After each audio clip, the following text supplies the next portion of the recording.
Good morning. Air raids are battering the remaining resistance to the Vietnamese-backed takeover in Cambodia. 6 Republican senators visiting Moscow say Soviet leader Leonid Brezhnev is anxious for a new SALT agreement. Americans have been leaving Iran faster than the State Department had been saying. And the CIA reports that Russians are getting more of the good things of life, but their economy is still growing more slowly than ours.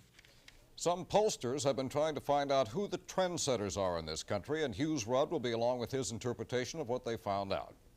And we'll hear that House Republicans want to expel convicted Congressman Charles Diggs. It's Wednesday, January 10th, and this is the CBS Morning News, with Barry Seraphin substituting for Richard Threlkeld in New York, and Leslie Stahl in Washington. Reports from Cambodia today say Vietnamese warplanes made almost 100 bombing runs east and west of Phnom Penh, mopping up the remaining resistance to the invasion that has installed a new government in Cambodia. Some troops of the ousted Khmer Rouge regime were reported fleeing across the border to Thailand. One group of soldiers brought a letter to Thai authorities signed by the deputy premier in the defeated government. The contents of the letter were not known, but there was speculation it might be a request for asylum in Thailand. Meanwhile, the new government in Phnom Penh broadcast a warning to China to stay out of its affairs. The broadcast also denounced Cambodia's one-time ruler, Prince Norodom Sihanouk, calling him a mouthpiece for the Chinese. Sihanouk arrived last night in New York, where he hopes to address the United Nations this week. At an airport news conference, he said the Cambodian situation could turn into something much more serious. If you do not solve the problem immediately or in a short period, you may have a more complicated and more dangerous, much more dangerous situation, not only in Southeast Asia, not only in Asia, but in the world as a whole. Because China may one day intervene in, to help us to regain our national independence and territorial integrity.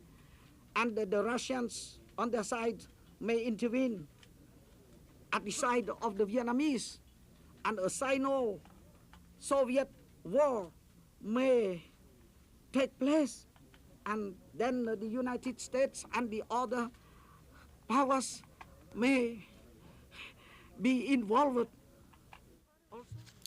The Carter administration is trying to pressure Vietnam into withdrawing its troops from Cambodia. Yesterday, it put a freeze on talks with Hanoi aimed at establishing diplomatic relations.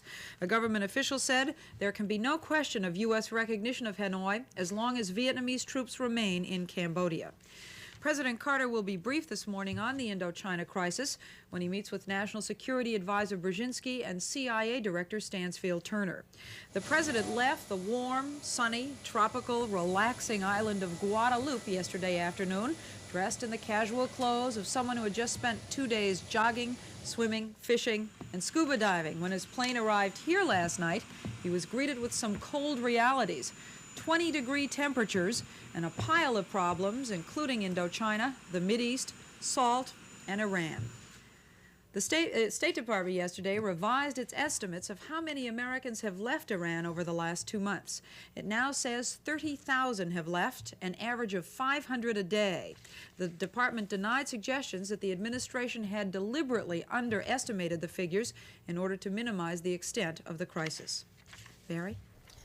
In Iran, sudden heavy snow and temperatures near zero have kept demonstrators off the streets of Tehran, but the new civilian government, headed by Premier Shapur Bakhtiar, continues to face severe problems. One is the reported decision of a key general not to take part in that new government. In addition, hardline opponents of the Shah continue to denounce Bakhtiar's efforts, and there is increased speculation about a possible military coup attempt. The Shah's family holdings in Iran have been transferred to a trust, which for now remains under his control.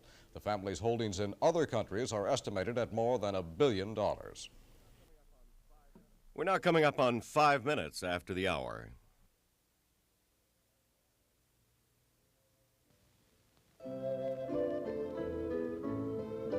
Quality craftsmanship. These artisans put the same pride into their work as their ancestors did. because the custom-made articles they produce aren't luxuries. They're absolute necessities. Just some of the necessities provided free of charge by the Muscular Dystrophy Association.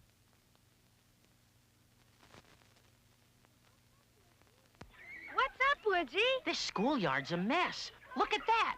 Boom. And that. Yuck. Some people just don't know what trash cans are for. We'll stop littering, Woodsy. Great. Now, if you'd each pick up a litter bit. I will. Fill a lot. I thought first. Okay, let's vote. Thanks, kids. If everybody does their part, we'll keep America looking good. Give a hoot. Don't pollute. Hoo, hoo.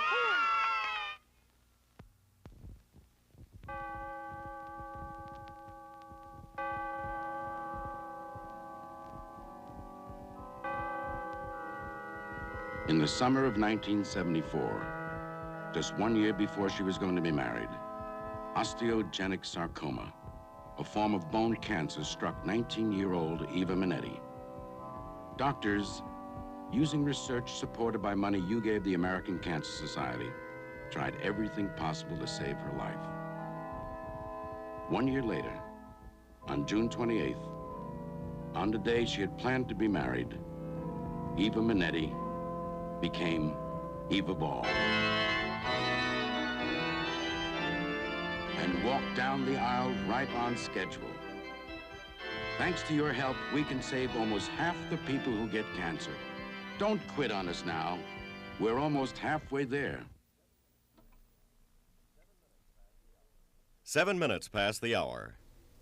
Soviet leader Leonid Brezhnev met today in Moscow with a group of 6 Republican senators. The main topic of discussion was a new strategic arms treaty still under negotiation. Senate GOP leader Howard Baker, who heads the American delegation, said his impression was that the Soviets want an agreement badly and they want it soon. Incidentally, Brezhnev, who has appeared to be in poor health recently, was described as looking better and in good spirits. Another group of U.S. senators is currently in Peking, where they've been wined and dined and treated to talk of friendship by Vice Premier Deng Xiaoping.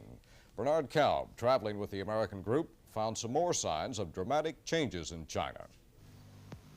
A few years ago, this was not the scene at Peking University. The campus then was a hotbed of Maoist radicals with a so-called Red Guard staging endless demonstrations. Chairman Mao still towers over the university grounds. He died in 1976, but his once celebrated slogans have now been quietly shelved, with a new generation of students embarked on a crash program, trying to make up for a lost decade of education. Today, Peking University is a hotbed of study. It's been only in the past year or so that rigorous nationwide entrance examinations have been introduced.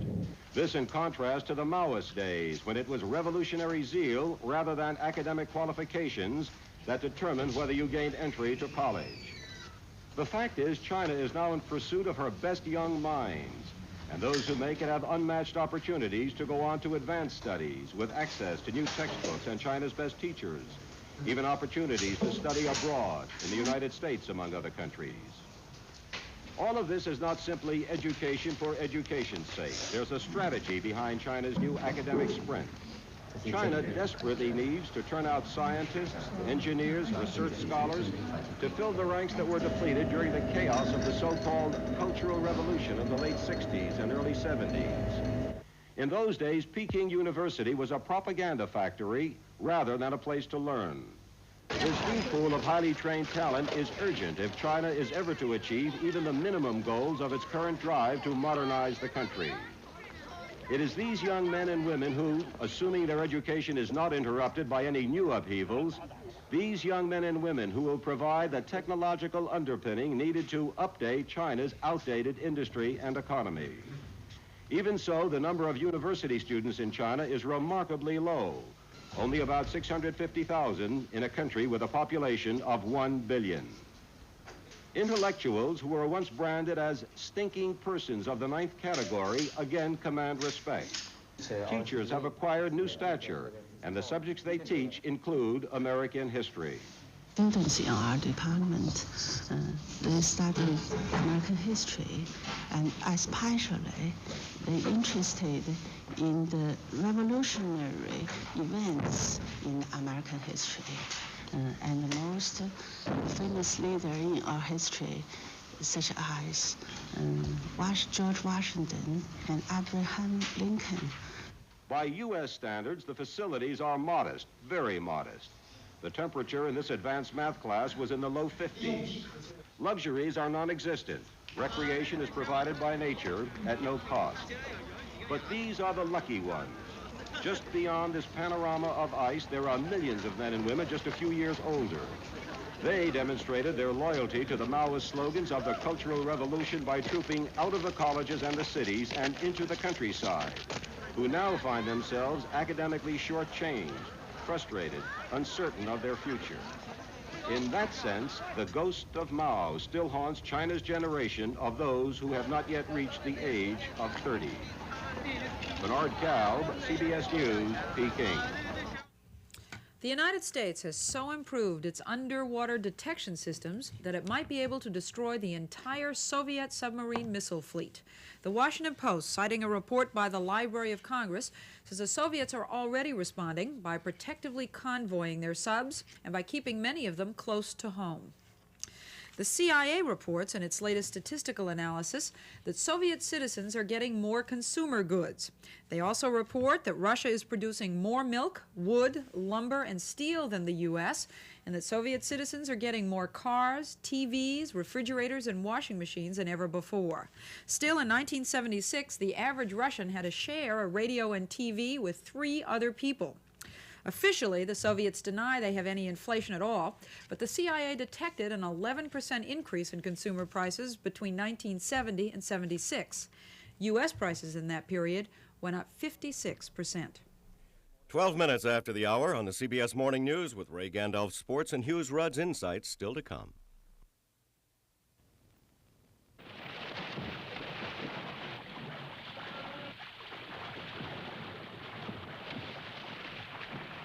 There's an athlete in your town just like Billy, training hard for the Special Olympics. The biggest event in his life. His day in the sun. I feel I'm a little tired. I'm right, though. Okay. All over America, 400,000 mentally handicapped youngsters are working hard, getting ready. But without your help, they may not get there. And they've been disappointed so often. So please, won't you sponsor an athlete in your town and send your very own champion to Special Olympics? It costs so little. It means so much. It's special. 3 seconds off your time. I feel really great. Please write Special Olympics, Box 19106, Washington, D.C. Don't miss the thrills and excitement of the 5th Annual International Circus Festival of Monte Carlo. A fantastic hour from the glamorous Riviera. Wednesday at 8:30, 7:30 Central and Mountain. Thursday on the Waltons, a family friend becomes a war victim. You got a lot to live for, son. Only trouble is I haven't found what it is. Then on a special 2-hour episode, Barnaby Jones faces charges of murder. I'm going to prosecute you for negligent homicide. It was an accident. Try telling that to his family. Drama and excitement, Thursday starting at 8, 7 Central and Mountain. Saturday, Mean I'm off the team? Yeah. Just because of school? the White Shadow fights to save a player from the influence of his old gang. Then, a young man, a young woman, and the dream they share. Figure skating. Figure skating? Scrawny kid. He's not even going to be able to lift you. It's tough. It's work. What price will they pay to make their dream become a reality? Champions, a love story you'll never forget, follows the White Shadow on its new day, Saturday at 8, 7 Central and Mountain. 14 minutes after the hour. Now here's Ray Gandalf with a good hockey team getting better and some other sports. Ray? Well, Barry, everybody knew the New York Islanders were good, one of the 2 or 3 clubs in the National Hockey League that could legitimately challenge Montreal for the Stanley Cup. But what the Islanders are challenging so far this season is credibility. They are the league's top scoring team, its best defensive team. They have lost but 5 times in 39 games, and last night they blew a decent Los Angeles team right off the ice to remain unbeaten at home in 21 games this season. The Rangers beat St. Louis, Philadelphia beat Washington, and Atlanta beat Buffalo with 3 goals in the third period. 2 good games in the World Hockey Association, Winnipeg over Edmonton in overtime and Quebec over Cincinnati on a goal in the final minute. In the National Basketball Association, Denver beat the defending champion Washington Bullets by 31 points. Houston beat Kansas City. San Antonio beat Detroit. George Gervin had 36 points, including the game-winning hoop. Los Angeles beat New York, San Diego beat New Orleans, Golden State beat Chicago, and the Indiana Pacers beat Portland for their first win on the West Coast since they came into the league 3 years ago. In Terrell, Oklahoma last night, the local high school team lost to the visitors from Grandfield High 120-65. And we find that noteworthy because Kenneth Johnson scored 105 of Grandfield's 120 points. Johnson hit 45 shots from the field, 15 of 16 free throws. Well, as expected, Bill Walsh left the quiet and the comfort of Stanford University to become head football coach of the San Francisco 49ers because he says it's a challenge and an opportunity. It also has been the professional graveyard of 4 coaches in 3 years. Happy challenging, Mr. Walsh. In baseball, free agent pitcher Elias Souza signed a 5-year contract with the Montreal Expos, terms not disclosed. 13 teams had put in a bid for Souza, who was 8-2 with 14 saves last season for the Oakland A's. The New York Mets, picking first in the regular phase of the winter amateur draft, chose Neil Heaton of Holtzville, New York, a pitcher they hope will live up to his name. Heaton, an 18-year-old left-hander, has a fastball that has been timed at 93 miles an hour. And when Bobby Orr retired last November, only 30 years old, but no longer able to play on his wounded knees, he was a Chicago Blackhawk. But for 10 years, he was the heart and soul of the Boston Bruins, the best player in the National Hockey League. Yesterday was Bobby Orr Day in Massachusetts by proclamation of the governor, and last night in Boston Garden, before an exhibition game between the Bruins and the Soviet Wings, Orr's number 4 was retired for keeps, and for 6 minutes, the fans let him know what he meant to them.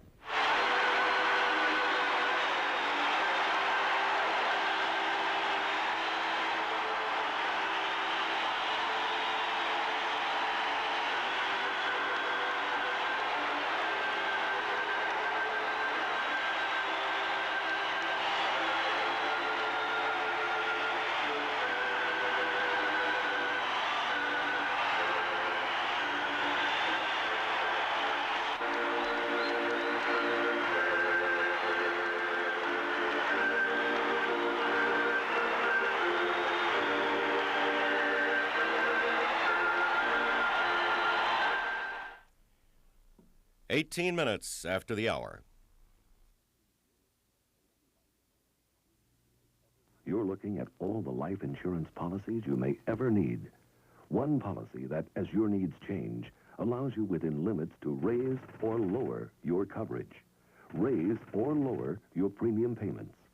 One policy that eliminates the need to choose between cash value and term protection. One policy you can buy today that will meet your changing needs tomorrow. New adjustable life from the Banker's Life. For facts, write The Banker's Life, Des Moines, Iowa. Ever wear 2 kinds of pantyhose at once? We sewed half of these ordinary pantyhose to half of sheer energy to see if women could feel the difference. Listen to what some of them say. The sheer energy leg was just super. It felt like I was getting a massage. The right leg felt like it always did after a day's work, and the left leg was ready to go out and learn the hustle. See how good Sheer Energy's all-day massage can make your legs feel. Try new Sheer Energy undie legs, too. The stomach upset I sometimes got with plain aspirin taught me to be more careful. Now I use Bufferin. It's easier on my stomach. You can't be too careful these days. When I found Tylenol couldn't give me an added relief action I want, I switched to Bufferin. An added relief action in many cases that Tylenol never provides. An added protection Bayer and Anacin don't have. Bufferin is the only leading tablet with both. Now I'm careful to get both.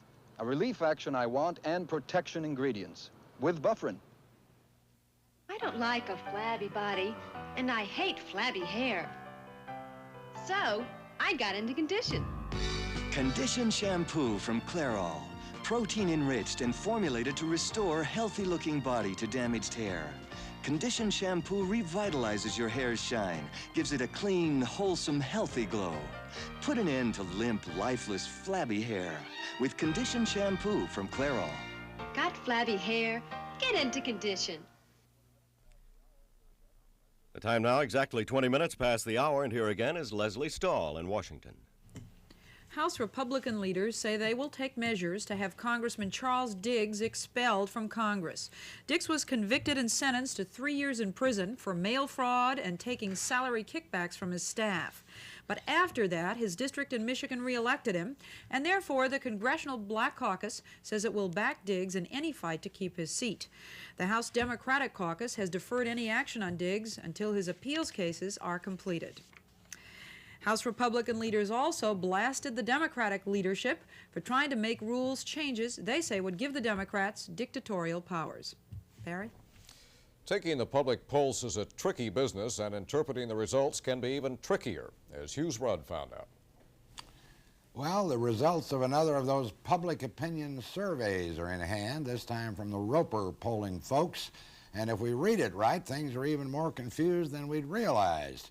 What the Roper people wanted to find out was, who are the trend setters in this country? In pursuit of that, the pollsters asked people if they were one of the first to try something new. The idea being that trendsetters must be among the first to try anything. Well, first of all, only 4% of those polled claimed that they were the first to try some things, and those who admitted to being the first to try anything amounted to only 32%. This leads the Roper bunch to deduce that there is no trend-setting group in this country, although exactly why they deduce that isn't too clear. For instance, Roper says 60% of those who said they were among the first to smoke marijuana also said they were among the first to fill their own gas tanks at self-service gas stations. Well, that strikes us as a very avant-garde set of trendy types right there, and the social implications are obviously staggering, but Roper doesn't seem very impressed. As a layman in such matters as polling, we're extremely impressed, if not quite struck dumb, and can't possibly imagine what it all means. This fact of pot smokers being self-service gas station freaks as well. One can't help but wonder which came first, the grass or the do-it-yourself gas station passion. Are these phenomena related in some mysterious way not yet discovered by the experts, or are they just further examples of the absurd and random universe? We know any number of church people who don't buy the random and absurd universe theory at all, but so far as we know, they can't explain this grass and gas business either. Some of them, in fact, pump their own gas, feeling apparently that this is in the divine nature of things, while at the same time remaining convinced that if the Lord had intended us to smoke the noxious weed, he would have given the merchandising rights to Liggett & Myers or the American Tobacco Company. To make matters even more puzzling, Roper says that 19% of those who think they were among the first to pump their own gas also believe they were among the first to start worrying about the rights of the American Indian. Something is going on, but we're damned if we can figure out what. Stay with us and we'll have the top news of the morning and a report on some new technology and new treatments that try to deal with an age-old speech problem, stuttering. 23 minutes after the hour, and you're on the right channel for more of the CBS Morning News. Yes. This is CBS.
25 minutes after the hour. Colorado Governor Richard Lamb was inaugurated for a new term yesterday with a new lieutenant governor. Lamb had been in a series of feuds with his former lieutenant governor, George Brown, a veteran politician who had become one of the few black lieutenant governors since Reconstruction. And Brown did not leave office quietly. More from Jim Redmond of KMGH in Denver. The inauguration of Colorado Governor Richard Lamb and his new Lieutenant Governor Nancy Dick was bathed in the usual optimism accompanying such affairs, but it came in the wake of charges of racism against Lamb because of the way his former running mate, George Brown, is departing office. Brown, one of the first blacks in the nation elected to a lieutenant governorship, has had his final paycheck held up by Governor Lamb because Lamb says Brown's budget was overrun by $10,000. Black leaders in Denver have leveled charges of racism at Lamb in the wake of his stopping Brown's paycheck. Brown himself told a news conference last week things haven't been all they should have been between his office and the governor's. I think the record shows clearly that this office hasn't been treated the same as anyone else. All we're asking is to be treated fairly. When confronted with Brown sympathizers on the issue, Lamb denied his action against Brown was motivated by anything but budgetary considerations. Now, it isn't a matter of racism. George has my respect. The fact is, what you're asking is that I treat him different from the way I treat every other agency in state government. Every other agency of state government has to live within their budget. I force every state agency, 20 cabinet heads, 132 division heads to live within their budget. What you're asking for is, in fact, a special privilege. While Lamb was being sworn in, demonstrators supporting Brown were picketing nearby. Brown has threatened to sue to get his $2,000 paycheck from December, and it's clear the controversy is far from over. For CBS News, Jim Redmond in Denver. The state of Wyoming has reported the first case of bubonic plague in its history. The disease, known as the Black Death in medieval Europe, was contracted by a hunter who cut his finger on the bone of a rabbit he had killed. The hunter recovered from the disease, but state health authorities said other rabbits taken on the hunt were infected and warned hunters to wear gloves when cleaning rabbits. Over in Utah, a controversial hunt is underway for the coyotes that prey on sheep farmers' stock. John Hollenhorst of KSL-TV, Salt Lake City, tells us about it. The coyote hunt has become an odd mixture of cowboy know-how and modern technology. The idea is to make the coyotes howl so they can be pinpointed and shot by a gunman riding in an airplane. Shotguns are used because coyotes are difficult to hit with a rifle. Sheepmen say the coyote problem is bad, and it's getting worse since 1972, when President Nixon banned the use of deadly poisons on federal lands. Statistics about coyotes attacking sheep are unreliable, and over the years the figures have been a subject of controversy. Environmentalists and some wildlife groups argue that ranchers have blown the problem far out of proportion. In the years since poisons were banned, trapping and aerial shooting have become the backbone of the coyote management program. There's a lone cedar tree straight ahead of you about 1.5 miles out there, and those coyotes are right there by that or just a little bit beyond. All right. That lone cedar tree is just off to your right.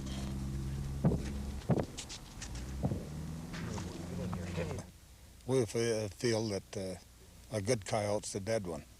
Our goal is to get the ones get rid of the ones that are bothering us. We don't want to have all of the coyotes the country killed off, but sheep and coyote just don't go together. The aerial warfare has been going on almost daily for years, paid for by federal, state, and sheep industry funds. The method is said to be highly selective, since the airplane crews respond to complaints from ranchers and only go after coyotes in the immediate area of a sheep kill. But aerial management is expensive, and ranchers complain that results are spotty. What we need really is to get 1080 back. Then we could handle the coyotes. That's the poison? That's the poison. And it is the safest poison of the bunch of them. The pelts of these coyotes are sold on the fur market to help pay some of the costs of the management program. The federal government has been studying the coyote problem for years, and within a few months, the Secretary of the Interior is expected to decide on a long-range management plan. Should aerial shooting be continued? Should coyotes be left alone? Should ranchers have the burden of keeping their sheep away from the coyotes?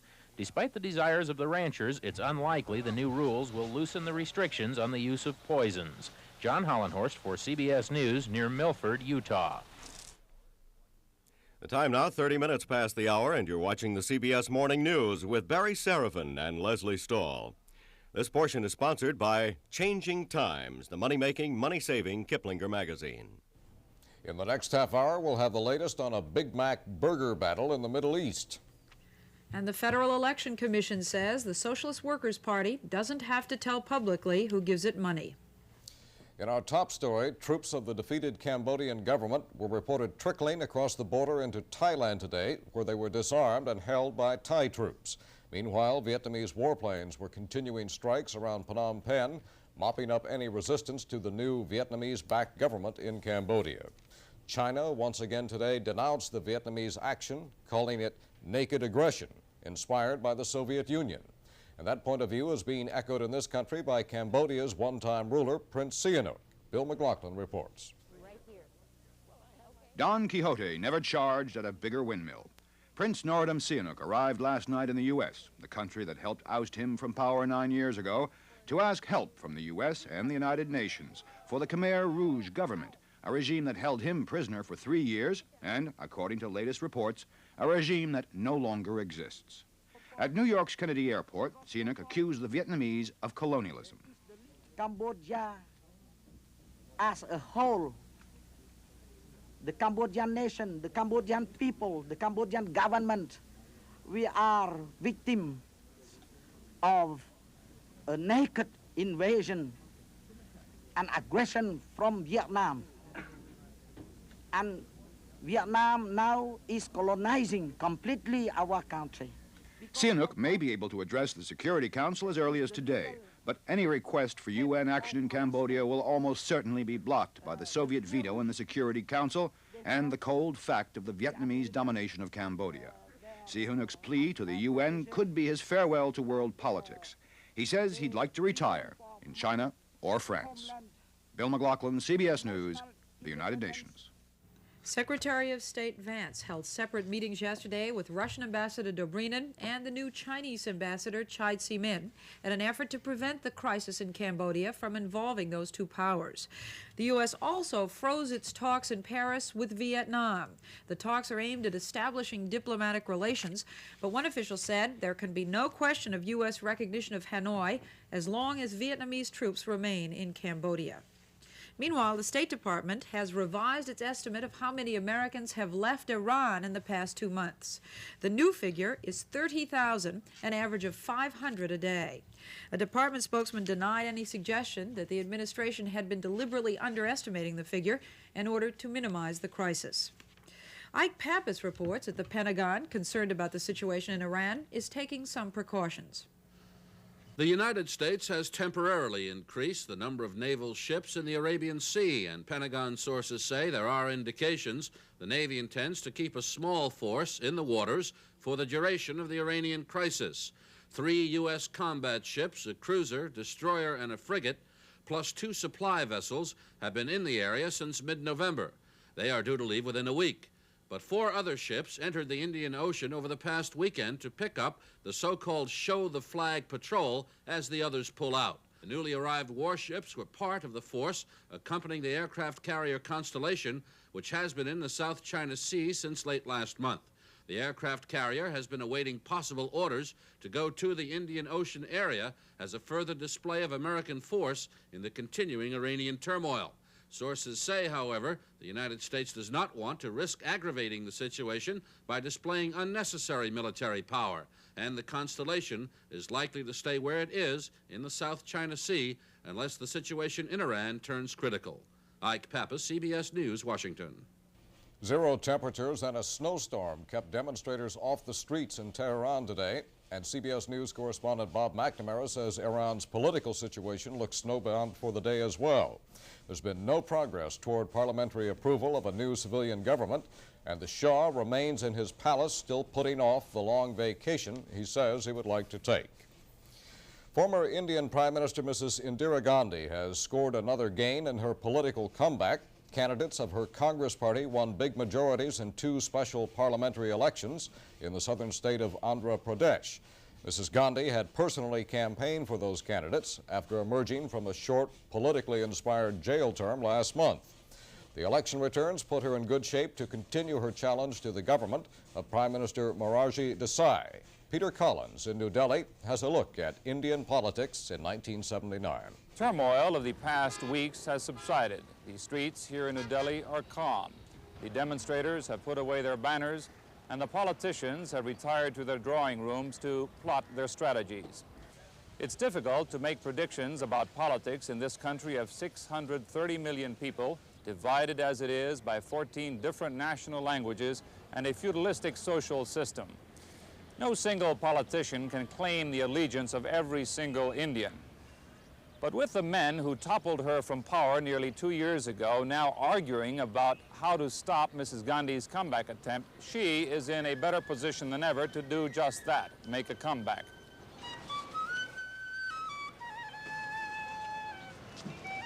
Mrs. Gandhi is seen by many Indians and outside observers as the only real leader the country has got. That does not mean that she will be the Prime Minister next week, 6 months, or even a year from now.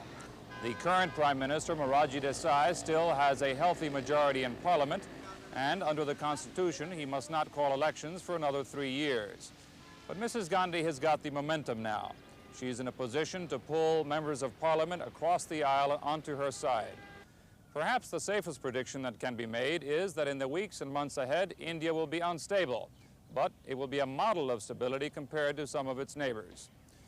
Peter Collins, CBS News, New Delhi. Now 36 minutes after the hour.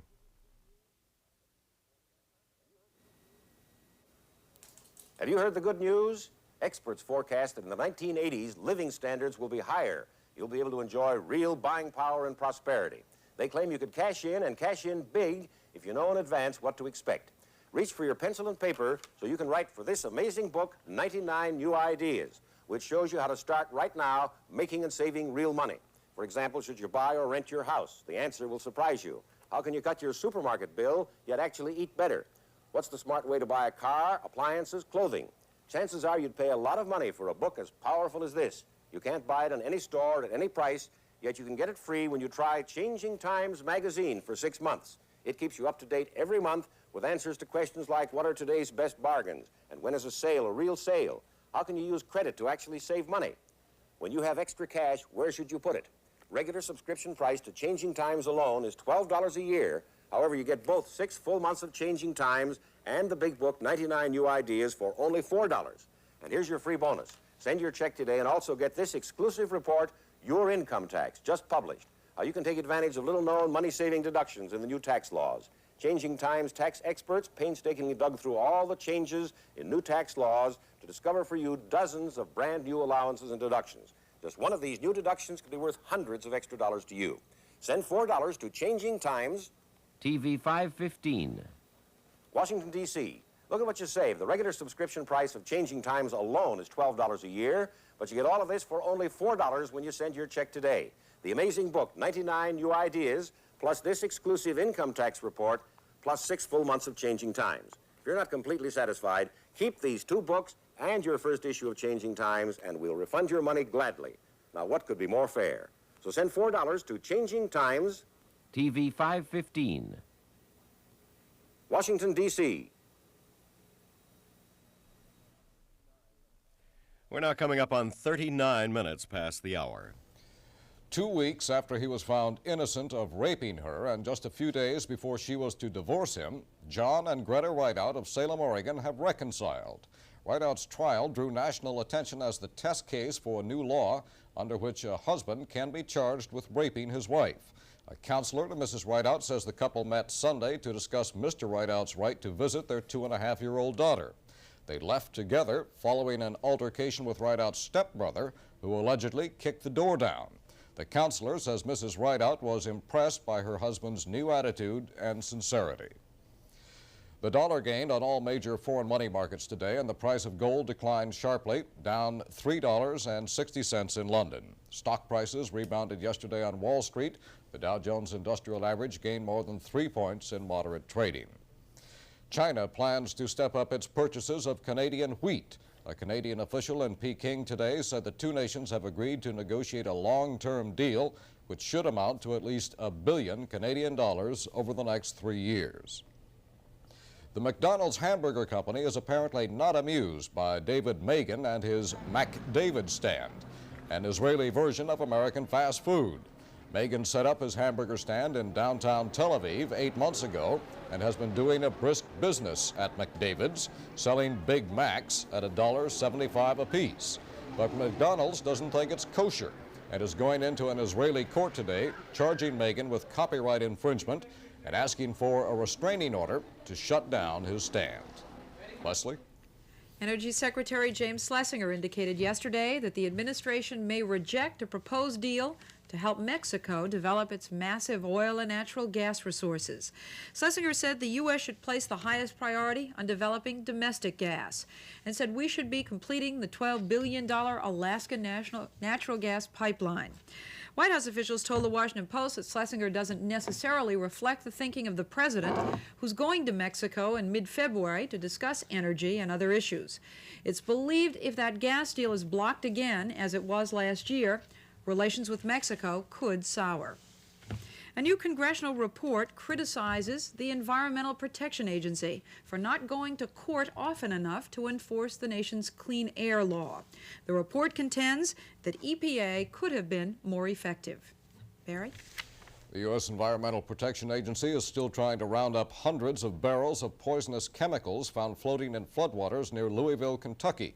The chemicals are the same as those which were deliberately dumped in Louisville's main sewage treatment plant 2 years ago. More from George Gillis of WHAS-TV in Louisville.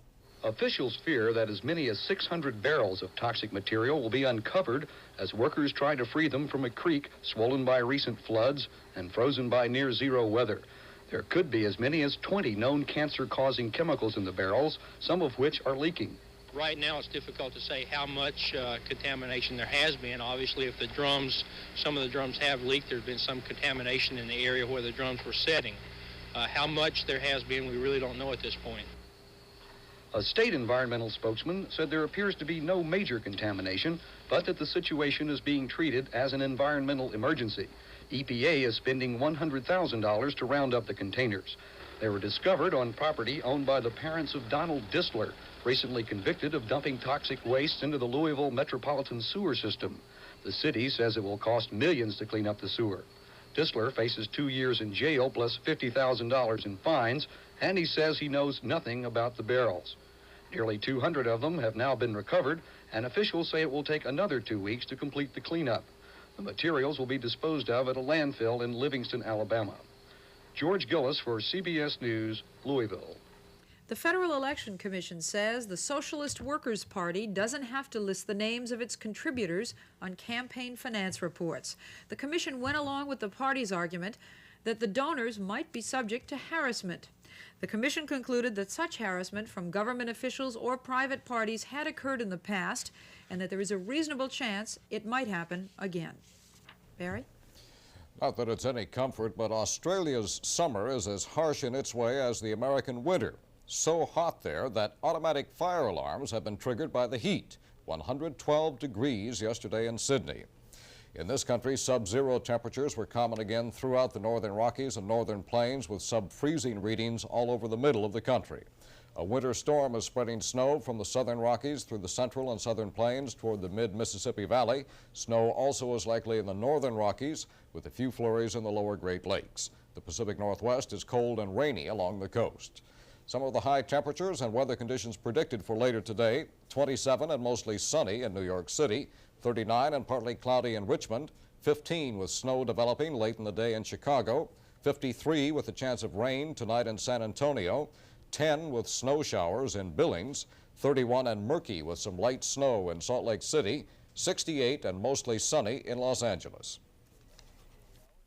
Now, 16 minutes before the hour, and the CBS Morning News will continue.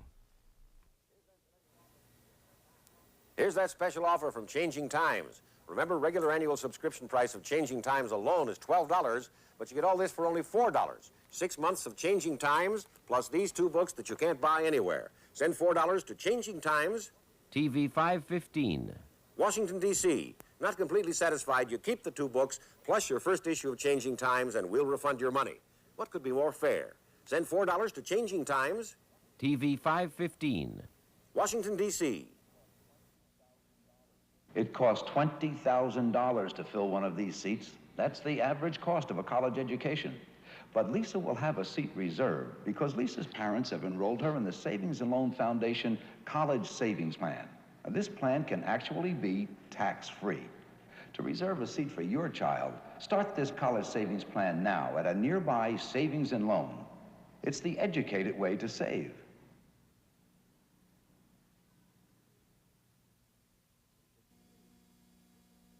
It's so easy to bring out the best color in wood with Wood Finish by Minwax. And top it off with lasting protection in the lustrous hard finish of antique oil, or the deep sheen of finishing waxes by Minwax, or the super hard finish of polyurethanes by Minwax. You can do wonders with wood finishing products by Minwax. Veal cordon bleu, spaghetti and meatballs, corn on the cob. When most people diet, they think they have to sacrifice all the foods they love.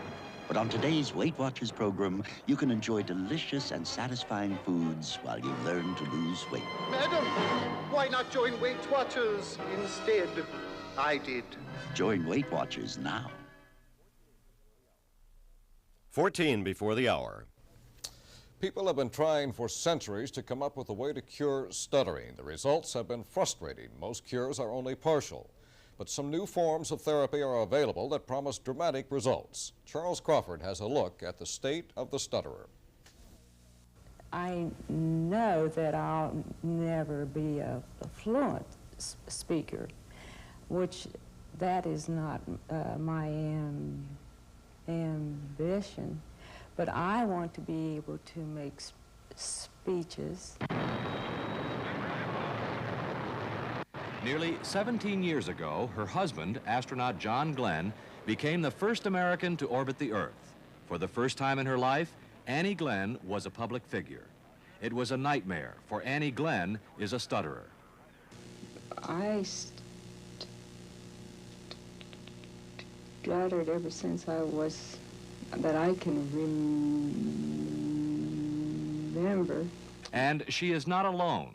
Evidence in the Bible suggests Moses was a stutterer. Greek history describes how Demosthenes used pebbles in his mouth to correct his halting speech. And a 19th century Frankish king was nicknamed Ludwig the Stutterer. Today in the United States, there are more than 2 million stutterers. For several thousand, 2 new approaches are producing rapid and lasting results. One of them at the Hollins Communications Research Institute outside of Roanoke, Virginia. We work primarily with the physical features of stuttering. We attempt and we work very systematically with changing the details of how a person produces sounds, how he turns on his voice, and how he coordinates voicing and articulation with respiratory efforts. Move, move, move. Webster says the primary problem is where sound begins, in the voice box. During an intensive 3-week workshop, the stutterer learns a new way to make sounds. Hour after hour, he sits before a black box, producing elongated sounds by gently closing the vocal cords. A green light comes on only when the technique is perfect. In group sessions, students use a stopwatch to keep them talking at a measured pace.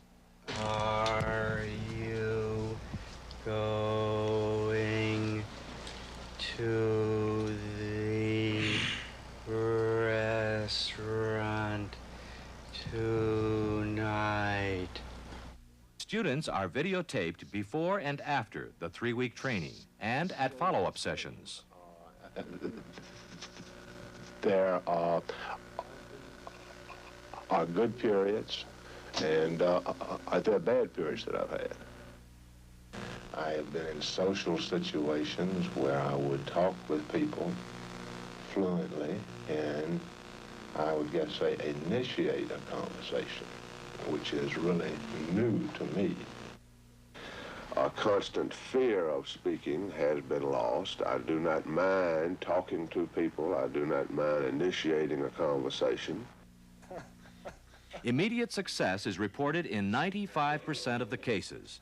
And after 2 years, 7 out of 10 students remain stutter-free, compared to other therapies where limited data indicate only 1 in 3 attains normal fluency. An even faster technique with results similar to Webster's is taught in a number of cities by Dr. Martin Schwartz. Instead of 3 weeks, stutterers spend only 2 days in a workshop like this one in Atlanta, Georgia. Instead of with a black box, stutterers analyze their speech through a rubber tube, listening for correct breathing and the gentle closing of the vocal cords that will keep them from stuttering. I had ham and eggs with biscuits and coffee with prune juice. Our technique does produce a quick fluency, but it is immediately backed up by the notion that a substantial amount of practice is absolutely required to build habit strength. And unlike Webster, Schwartz deals with emotional factors. As confidence is gained, the student is challenged with one of the most difficult tasks facing a stutterer, using the telephone. May I have Chicago, please? May I have the merchandise marked?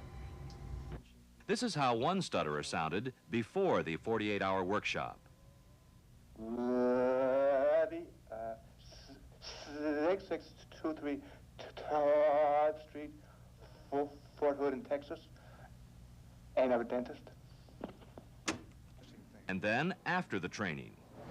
Just to eliminate fears associated with the telephone and the introduction of people, and just being able to talk to anybody as anyone else can. That's the biggest thing. For Dr. Levy and the others, the Schwartz program requires daily practice and weekly evaluation for the next 18 months. However, the new techniques are not for everyone. Traditional therapists who place a greater emphasis on psychological factors remain skeptical, and some stutterers will have nothing to do with the new approaches. For me, the most impressive stuttering therapy that I've had has been stuttering therapy that told me to go ahead and stutter. That 98% of the behavior that I thought of as stuttering was just the attempt not to stutter. The Schwartz program and the Webster program, it seems to me, are counter to that entirely. They're operating on the stutterer's feeling that, yes, stuttering is an awful thing to do, and you have to do whatever you can not do, including the aberrated speech behavior that we're going to teach you how to do. Despite the controversy over technique, experts seem to agree there is no guaranteed cure for stuttering. A number of different methods seem to produce excellent results. But in most cases, long-term success requires both practice and awareness if the individual is to remain free from stuttering. Charles Crawford, CBS News, Hollins, Virginia. Exactly 7 minutes before the hour, Barry Serafin and Leslie Stahl will be right back. Can you get your wash clean, bright, and soft for free? These Purex products save you so much, it's like getting 59 free wash loads a year. You know how Purex bleach saves, but do you know that Purex heavy-duty detergent and Purex Toss and Soft fabric softener save you about 19% over the leading brands? Use these Purex products. If you do an average number of wash loads, it's like getting 59 free wash loads a year. Purex products perform and save. How are we coming, dear? Just fine. Darn these hands. Your minor arthritis pain is acting up. What this pain needs is Bayer aspirin, 100% pure pain reliever, 100% pure aspirin. And remember, for arthritis pain, doctors recommend aspirin 4 to 1 over any other non-prescription medication. Honey, you look terrific. For hours of relief, Bayer aspirin, 100% pure pain reliever for arthritis pain. Welcome to 4B, new Hi. neighbor. Another casserole, thanks. You're all making me feel right at home. Should have left the plastic home. It's coming off. Oh, sometimes plastic wraps cling, sometimes they don't. You can always rely on Reynolds Wrap. It molds to any bowl. And to make it tight and secure, just zip. You can reheat in Reynolds Wrap, too. Like to stay for dinner? Now that's real neighborly. Sure. Use Reynolds Wrap, the best wrap around. Now that you've had a drink, oh, what a time to think. Wow, I could have had a V8. Snacking the whole day through, oh, what that does to you. Wow, I could have had a V8. V8 Cocktail Vegetable Juice is a great-tasting, healthful blend that's naturally low in calories, only 35 a 6-ounce serving. But remember, the time to think of having a V8 is before you've had something else. Wow, I could have had a V8. 5 minutes before the hour. Now here's some of what's coming up on this Wednesday, the 10th of January. In Moscow, Soviet President Brezhnev is thinking about coming to the United States this year. He told a group of American senators this morning that he expects to make the trip and that he expects to see a SALT agreement reached soon.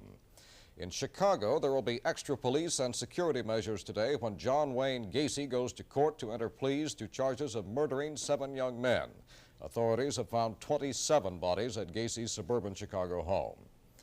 At a news conference today in Detroit, American Motors Corporation is expected to announce an agreement under which AMC would sell Renault cars in this country, and the French-based Renault would sell AMC Jeeps in Europe and Africa. In Denver, the Oil, Chemical, and Atomic Workers Union has scheduled a news conference where it may announce whether 60,000 refinery workers will go on strike.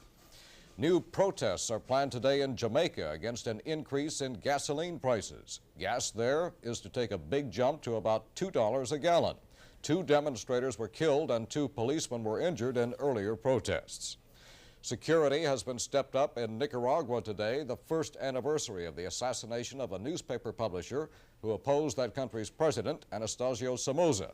That assassination triggered a revolt against the Somoza regime. Leslie? HEW Secretary Califano will release a second Surgeon General's report on smoking and health tomorrow, but the Tobacco Institute isn't even waiting to look at the report. It's holding a news conference today to criticize it for, quote, ignoring significant counter-evidence and for attempting to prove with passion what cannot be proved with fact. Courtroom security remains extremely tight as jury selection continues in the trial of 3 Cuban exiles charged with the bombing murder of ex-Chilean diplomat Orlando Letelier. And the Supreme Court will hear oral arguments today in a case involving wiretapping. Yesterday, the court ruled that a public employee is protected by the First Amendment when she complains or he complains privately to his boss. The case involved a Mississippi school teacher who was fired, she claimed, because she complained about blacks holding inferior jobs in the school system. A lower court ruled that she was not protected by free speech provisions of the First Amendment, but the Supreme Court disagreed and sent the case back for a rehearing. Barry? That's the news this morning. We hope you have a good day and that you'll join us again tomorrow. This has been the CBS Morning News, with Barry Seraphin substituting for Richard Threlkeld in New York, and Leslie Stahl in Washington.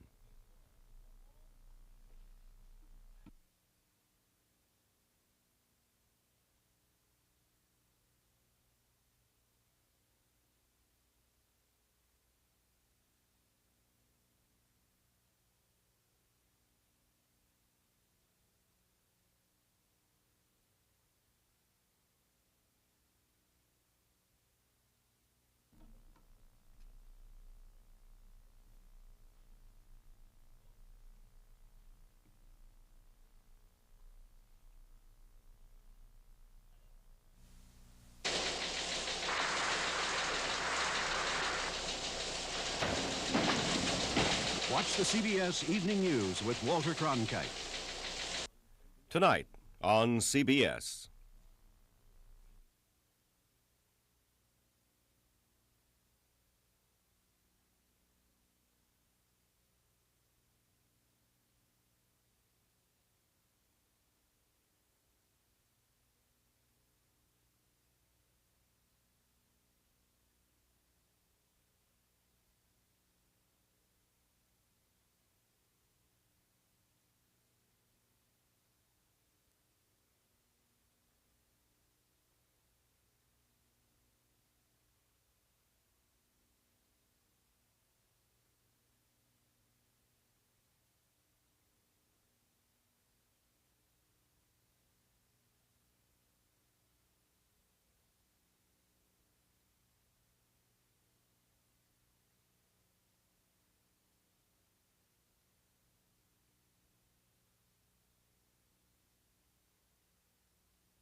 Good morning, Captain. Good morning, Captain. Good morning, Captain. Good morning, Captain. Good morning, Captain. Good morning. Good morning, Captain.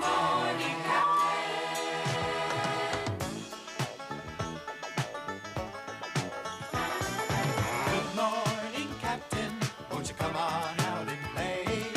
Wake up the sunshine and share this friendly day. Good morning, Captain. It's a smiling song we sing, 'cause we're happy to see you and the good times that you bring. Hey, good morning. Hello, how do you do? Wake up the sunshine. We'll share this day with you. Good morning, Captain. Long ago, in the village of Kangaroo, the emperor was very sad. He was unable to find his son, who had vanished years before. The emperor had his trusted prime minister round up all the young men in the village to discover if one of them might be his son. Dear and trusted Prime Minister, how many young men of the village have we seen so far? We have seen 8,341, my emperor. Doesn't that seem like a lot of young men for a village of 310? Some people will do anything to become the future emperor. How many men do we still have waiting? 2, my emperor. Oh, I can see no more now. Let them wait.